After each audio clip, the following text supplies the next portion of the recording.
Let's start at the start Thank you, here. Chris. Christine Holgate should not have lost her job, should she? No, I don't believe she should have lost her job. Actually, I was responsible for this hearing taking place, and I put it on the floor of Parliament that we should hold a hearing into her dismissal as CEO and Managing Director of Australia Post. Also, I'd like to pull you up. This didn't happen last year. It happened 2.5 years ago in 2018 where the watches were bought. They weren't bought last year in a COVID year.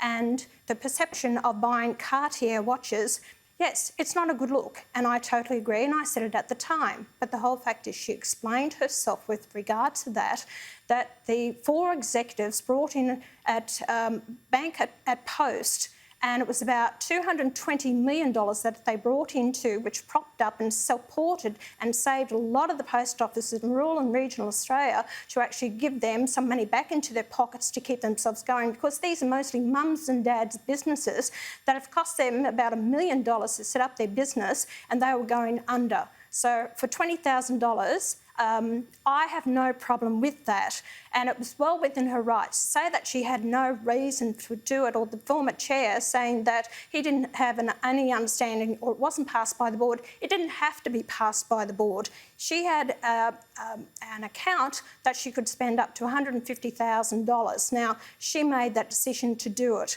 whether you think it's right or wrong, but the woman has put Australia Post onto the trajectory of huge profits and a lot of money that's coming into the country because she's actually has done a fantastic job in running it and kept jobs. Yeah, now, as to the timing, it was revealed last year at the height of all the pandemic. That's Correct. The critical point, and that's when the reaction and the decisions were made. It seems nobody contests what you say about the performance of Australia Post, about her effectiveness as a CEO, indeed her rights, the fact that she didn't break any rules in handing out these sorts of incentives. It seems that all of this is incontestable. The only point is the reaction. It seems a dramatic overreaction, but the point is... It certainly was, Chris. And if it was a private business, though, no one would point. question this. Should a taxpayer-owned business be in the habit of handing out these sorts of rewards and incentives, though? Well, the former CEO I met for her, he paid out $50,000 cash bonus. He actually bought tickets to the Olympics and he gave out light cars. So actually, where was that picked up by the Prime Minister? Also, the fact is NBN paid out $77.7 million in bonuses. Where has that been screened from the rooftops and not just over $20,000 for Cartier watches? So I think it's been hypocritical. Now, you made a mention that she played the card, the women's card. And well, no, she did. She definitely wore the suffragette white and all of that. Couple of the members on the committee asked questions with regards to it and asked her opinion about that. She didn't go in there beating her own drum that this was sexist, and it was not the case. Then she went on to refer it to, well, what happened to other members in the Parliament, the government, and why didn't the Prime Minister get them to actually stand aside or get rid of them? So there was two ways of actually looking at this. Yeah, and then you criticise her because suffragettes and because they all wore white. They didn't. Who's to say? They chose white. I don't know if they actually did it on purpose or whether they turned up. Apparently it was a statement. But the point is here, what should happen from here? It's too late. There's a new CEO. She's not getting that job back. Scott Morrison obviously went really hard at her in Parliament. The board obviously wasn't strong enough to stand up to that. The board should have found out what had gone on and, given what we know now, should have stood up for her, surely. The board actually didn't have any say in that at the matter and didn't get passed by the board because it didn't have to get passed by the board. What's happened with her whole resignation? She offered her resignation, but it was leaked to the media and she wasn't conferred with and she just never signed off on it. As far as I'm concerned, no agreement has been settled about her resignation at all. They've just accepted it and run with it. Yeah, my point is going back a step. Sorry to interrupt, Pauline. My point was going back a step, not about the board dealing with this now, but back at when this became a controversy late last year and when the Prime Minister made those statements in Parliament, the board should have assessed the facts then and defended her.